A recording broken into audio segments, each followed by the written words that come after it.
सतगुरुवार के दिन आप सबकी स्नेह भरी यादें लेकर बाबा के पास पहुंची तो बाबा के सामने पहले से ही बहुत से भाई बहने बाबा के पास पहुंचे हुए थे और बाबा सबको दृष्टि के द्वारा वरदान दे रहे थे। जैसे ही ये सुंदर दृश्य चल रहा था तो एक सेकंड में बहुत जोर से आवाज, जैसे कि सायरन होता है, तो वो आवाज भी बड़ी तेज और अलग प्रकार की थी। और वो आवाज के आते ही तो प्रकृति का उथल पुथल, कहीं आंधी तूफान बारिश, प्रकृति का उथल पुथल दिखाई दे रहा था। दूसरी तरफ तो अपने संस्कारों का टकराव का ऐसा जाल दिखाई दे रहा था। उस जाल के अंदर जैसे मक्खी फंस जाती है और ही फंस निकलने की कोशिश करती है, उतना ही वो फंसती जा रही थी। और तीसरी तरफ क्या एक फिर जोर से सायरन बजता है तो माया के भिन्न भिन्न रूप दिखाई दे रहे थे। कहीं पर सुंदर, कहीं भयानक, कहीं पर वो गोल गोल जैसे चक्कर घूमता, चक्रवर्ती चक्कर घूमता जैसे साइक्लोन की तरह से वो दिखाई दे रहे थे। तो ये सब देख करके कई बच्चे तो डरने लगे और बाबा को कहा, बाबा ये क्या हो रहा है?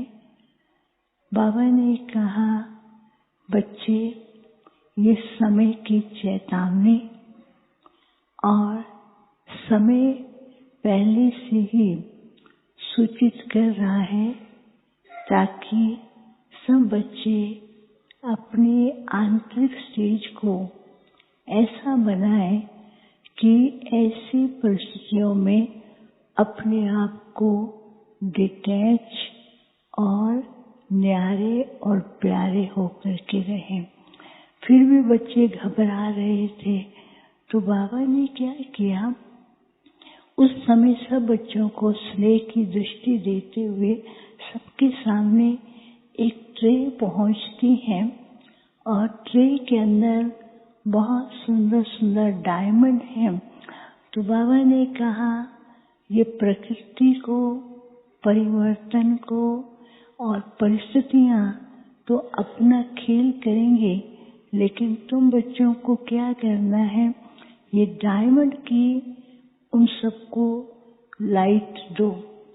तो कई डायमंड तो इतने चमक रहे थे और इतनी लाइट पहुंच रही थी, लेकिन बच्चे भी कुछ ऐसे थे जो जितने अच्छे डायमंड थे उसको उठा करके अपने पॉकेट में जमा करते जा रहे थे और बाकी डायमंड ऐसे डाल रहे थे। तो उसकी लाइट से ये परिस्थितियां और परिवर्तन की जो सायरन बजते थे वो धीरे धीरे कम होने लगे। तो जिन्होंने अपने पॉकेट में रखे थे वो डायमंड तो एकदम जैसे पत्थर की तरह हो गए। तो बाबा ने कहा, देखा, बाबा ने कहा, बच्चों को कहा हुआ है कि जो कुछ भी बाप ने दिया है उसके स्वरूप बन करके प्रकृति परिस्थितियों को वो वाइब्रेशन देना है। कई बच्चे इस कार्य के अंदर कभी कभी सुस्त और कभी कभी हल्के हो जाते हैं, तो बाप ने तो पहले से युक्ति दे दी है। ये सब परिस्थितियां जो हैं कुछ नहीं है, बच्चों को मजबूत और संपन्न करने के लिए है। फिर तीसरी तरफ क्या देखती हूँ, बाबा जैसे ही दृष्टि देते हैं तो सब बच्चे फरिश्ते बन जाते हैं।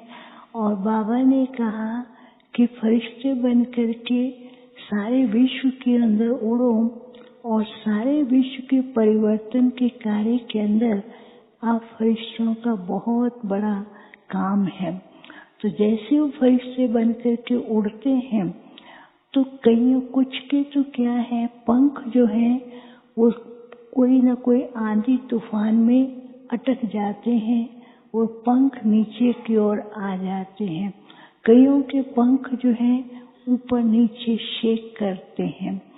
तो बाबा ने कहा, बाप ने बच्चों को स्व स्थिति में रहने के लिए और बाप के साथ के कारण बच्चों को ऐसी शक्ति दी है कि वो विश्व के अंदर उड़ते रहें और ऐसी परिस्थितियों में जाकर के विश्व की आत्माओं को साकाश भी दे और दुखी आत्माओं के सामने एक उनको लगे कि हमारे सामने कोई आशा की किरण है और वो उस किरण को देख करके बाप को पहचाने और अपने इस सहयोग के कारण विश्व परिवर्तन में भी वो अपना सहयोग दें।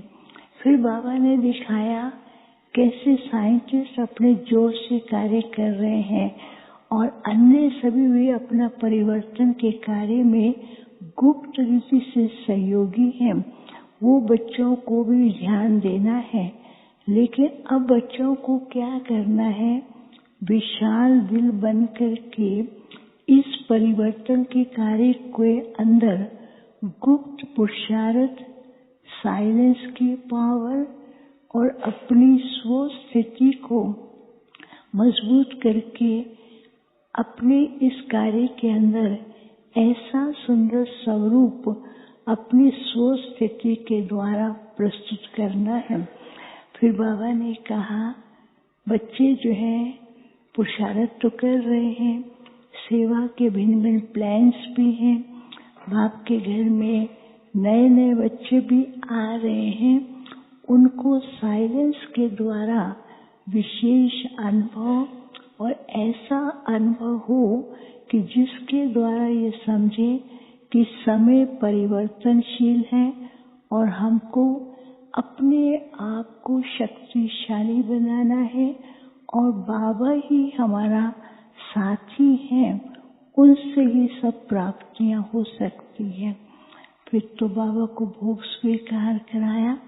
बाबा ने कहा, समय के हॉर्न, समय के सायरन जो है वो बजते जा रहे हैं, बच्चों को अलर्ट, एक्टिव और संपन्न बनने के लिए मदद भी कर रहे हैं, इशारा भी दे रहे हैं। तो बाबा ने कहा, इन इशारों को समझ करके अपनी अवस्था को और ही शक्तिशाली और साक्षी बना करके स्व स्थिति पर रह करके अपने अंदर और सब कुछ भरपूर करते हुए अपने विश्व परिवर्तन के कार्य को जल्दी करना है और संपन्न बनना है। फिर तो बाबा ने सब बच्चों को फिर से दृष्टि देते हुए, सब एंजल की तरह थे, बहुत हल्के थे और इतना मुस्कुरा रहे थे। बाबा ने कहा, सदा हर बात के अंदर हल्के रहें और मुस्कुराते रहें, बाप का साथ है और परिवर्तन को देख करके अपनी स्थिति को शक्तिशाली बनाए। ओम शांति।